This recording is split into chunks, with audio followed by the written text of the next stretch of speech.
گناہ کر بیٹھے تو کیا کہیں اور کیا کریں۔ جو شخص کوئی گناہ کرے تو وہ اچھی طرح وضو کرے، پھر کھڑا ہو کر 2 رکعت نماز پڑھے، اللہ تعالیٰ سے معافی مانگے تو اللہ تعالیٰ اسے معاف کر دیتا ہے، اور اپنے لیے دعا کرے۔ اللہ بہت رحم کرنے والا ہے، وہ ضرور اپنے بندے پر رحم کرے گا اور بخش دے گا سارے گناہ، اور اس پر اپنی رحمت کا سایہ ضرور کرے گا۔ یہ حدیث سے ثابت ہے کہ اللہ تعالیٰ معاف کر دیتا ہے، لیکن شرط یہ ہے کہ توبہ خالص ہو، اور خالص توبہ یہ ہے کہ نمبر 1، جس گناہ سے توبہ کر رہا ہے پہلے اسے ترک کرے، نہ کہ وہ کرتا رہے تو توبہ بھی کرتا رہے اور گناہ بھی نہ چھوڑے۔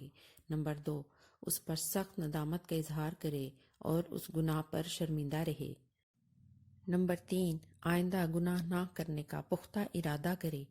اور نمبر 4، اگر اس کا تعلق بندوں کے حقوق سے ہے تو اس کی تلافی بھی کرے اور اس انسان سے معافی مانگے، کیونکہ اللہ اپنے حق تو معاف کر دیا کرتا ہے لیکن بندوں کے حق معاف نہیں کیا کرتا۔